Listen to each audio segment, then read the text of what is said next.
Hola, soy Víctor Carpintero y lo que voy a explicar va a ser cuatro elementos del sistema cardiorrespiratorio enfocados en un apneísta, que es lo que hemos decidido en nuestro grupo. Los cuatro elementos del sistema cardiorrespiratorio que voy a decir van a ser la tráquea, el corazón, los alveolos y los bronquios. Voy a comenzar por la tráquea.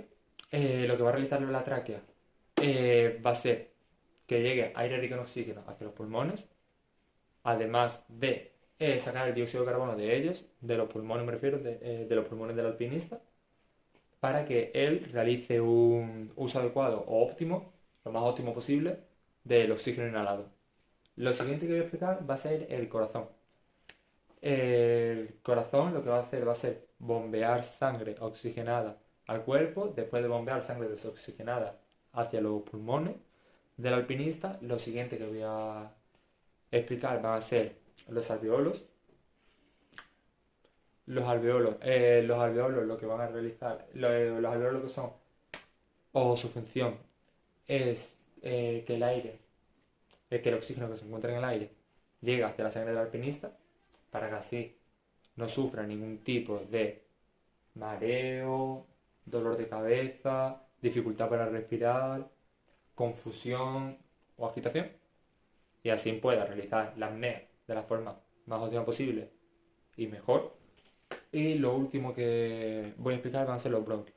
Los bronquios hay dos, y lo que son tubos que permiten el flujo de oxígeno en el cuerpo mediante la conexión entre la tráquea y los pulmones para que el alpinista no se quede sin oxígeno. Una vez ya explicado los cuatro elementos del sistema cardiorrespiratorio, lo que voy a hacer va a ser dejaros con mi compañero Juanmi, que os va a explicar otro apartado. Muy buenas, soy Juan Miguel Ocaña Ruiz, soy alumno de MEDAC y actualmente me encuentro cursando el primer año de TSEAS. Para el que no lo sepa, TSEAS es Técnico Superior en Enseñanza y Animación Sociodeportiva, ¿vale? En el día de hoy os voy a explicar lo que es el funcionamiento respiratorio en un apneísta, ¿vale? Mi compañero visto anteriormente, que ha aparecido, os habrá comentado eh, una cosa un poquito más concreta de qué es lo que entra dentro de la respiración, sistemas y demás, que es muy importante para el tema además que yo voy a describir, ¿vale? Vamos a centrarnos sobre todo por lo menos en mi parte, nos vamos a centrar en la descripción del funcionamiento respiratorio en un apneísta, ¿vale? O en una persona que es un buzo que realiza apnea, que se mete, aguanta respiración y demás, ¿vale? Os voy a comentar cómo se realiza, ¿vale? Y qué es lo que llega a intervenir, ¿vale? Pues vamos a comenzar con ello. Y me gustaría comenzar con la importancia de la respiración en la vida de un ser humano, ¿vale? La importancia de la respiración en la vida de un ser humano tiene que ser máxima porque sin ello no podemos realizar lo que es nuestra vida, porque si no respiramos es imposible que el oxígeno que entre dentro de nosotros sea transmitido a la sangre, cuyo oxígeno es un componente principal para que el corazón cuando bombee sangre lleve oxígeno y podamos sentirnos vivos. Pues eso es una de las cosas más importantes y tenemos que tenerlo en cuenta siempre, ¿vale? Vámonos a un aspecto un poquito más técnico, ¿vale? Que nos vamos a meter ya un poquito más adentrado en un buzo, ¿vale? O en un apneísta, como lo queramos llamar, ¿vale? Y vamos a empezar ya a cómo se suele realizar, ¿vale? Un apneísta, como nosotros entendemos, ¿vale? Muchas veces cogemos, nos sumergimos en el agua, aguantamos la respiración, ¿vale? Y nadamos unos cuantos metros y listo, ¿vale? Eso es una respiración, una apnea, que también la llamamos, pero vamos a intentar enfocarla desde un punto de vista más técnico, la cual va a ser la siguiente. Debemos tener en cuenta tres pasos, ¿vale? Vamos a hacerle una división en tres pasos. Esa división en tres pasos va a ser inspiración, aguante, ¿vale? Del aire el cual hay dos tipos de aguante. Lo podemos aguantar tanto pulmonar o lo podemos llevar a una zona un poquito más abdominal, depende de la respiración que sea aconsejable para cada persona o para el ejercicio que se vaya a realizar a posteriori.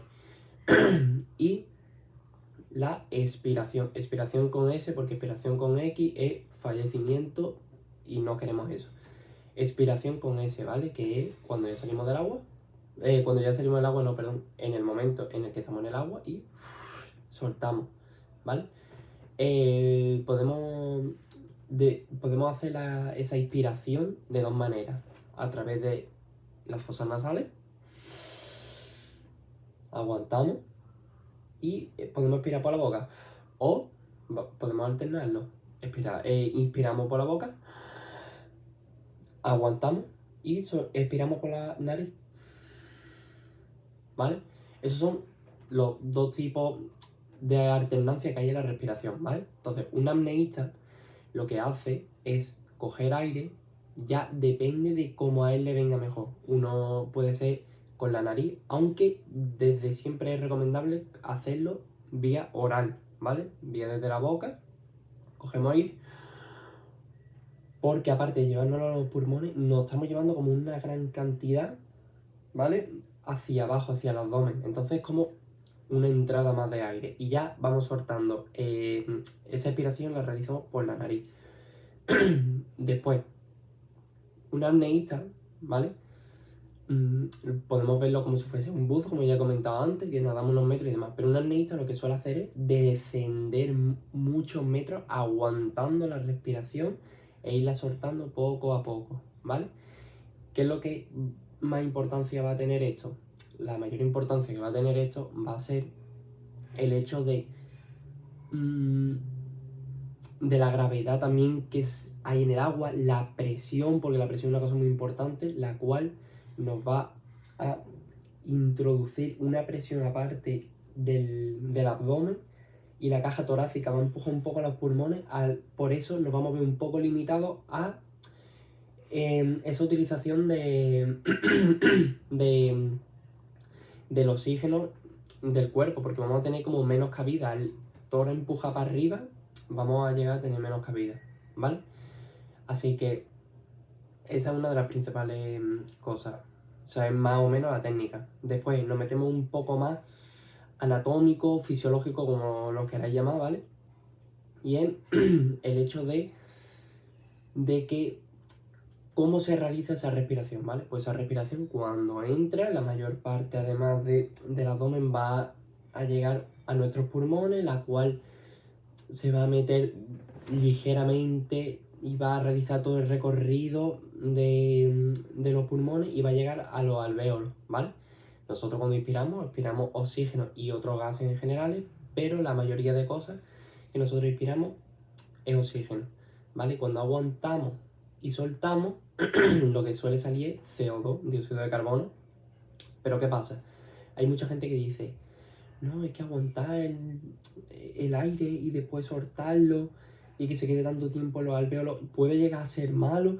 No, al revés, porque nosotros lo que estamos haciendo es, con esta respiración estamos ejercitando a los alvéolos y las cavidades pulmonares a que se ensanchen, a que ganen más volumen. Entonces puede entrar más volumen de aire y a través de ahí pueda pasar el aire mucho más fácil, aguantar, tener mayor resistencia, y con eso podemos llegar a realizar una apnea hasta varios metros por debajo, viéndolo desde el punto de vista de la respiración. También entran muchos factores, puede ser la presión, los oídos, la cabeza, pero nosotros estamos hablando de la respiración. Pues eso, que aguantarse el aire mientras que estamos haciendo apnea y demás no es nocivo, no es malo. Al revés, lo que nos va a llegar a realizar va a ser una mejora para nuestra respiración, nuestra capacidad pulmonar, y vamos a poder realizar un ejercicio mucho más elaborado, debido a que vamos a tener un poco de más margen para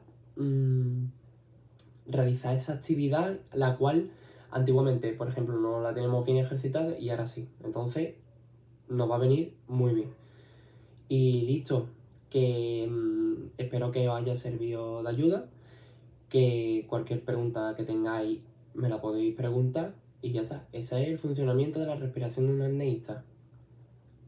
Inspiración, aguante y expiración, mientras desciende varios metros, teniendo en cuenta siempre la gravedad, la presión y el incremento o la mejora de nuestras capacidades pulmonares, alvéolos, bronquios, todo, ¿vale?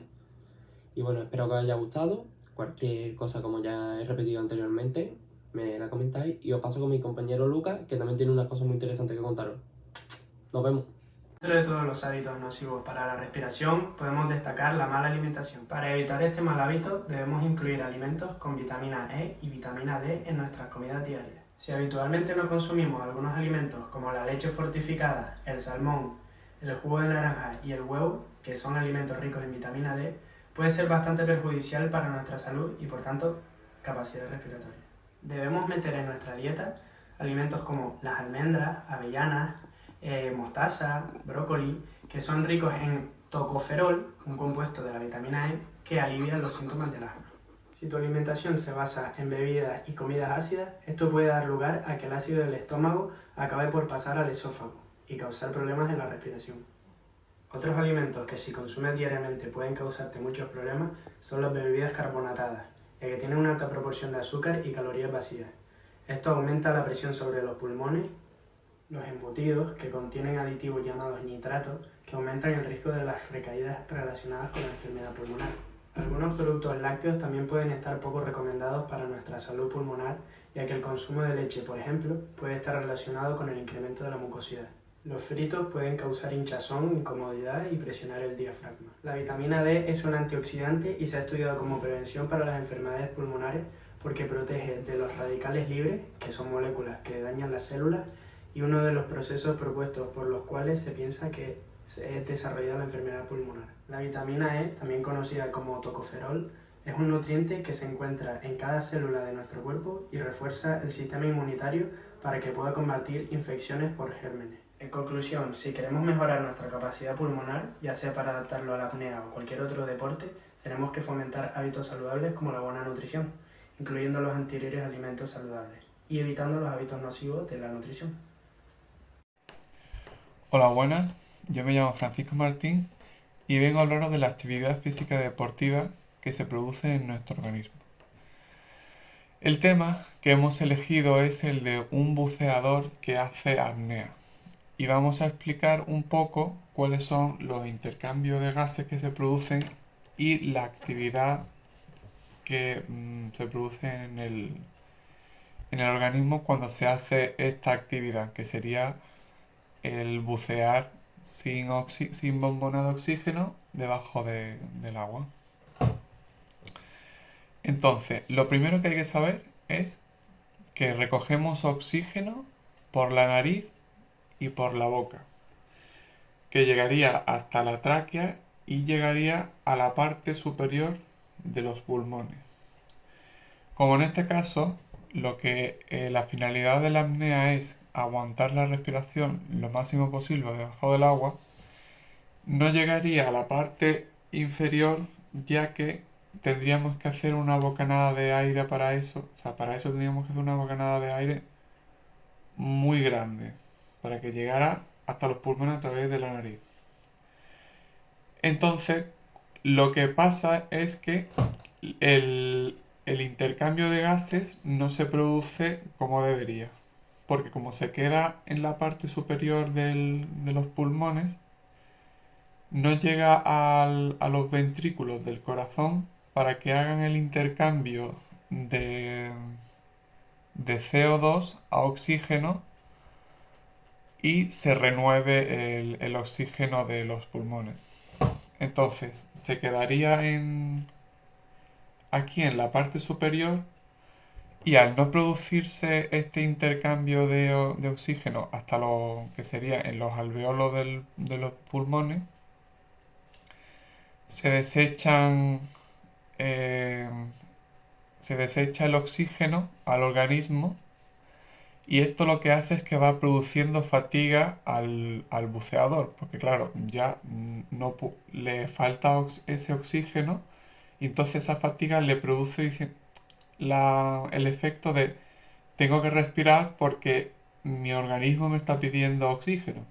Y como no se produce ese intercambio, al deportista le produce fatiga. Entonces, la única manera de volver a renovar ese oxígeno sería que el deportista, el buceador en este caso, subiera a la superficie, exhalara todo el dióxido de carbono que tiene guardado en los pulmones y renovara aire limpio y oxígeno respirando ampliamente y así poder hacer el intercambio de oxígeno correctamente. Y bueno, hasta aquí un poco la introducción a este tema y esto sería todo.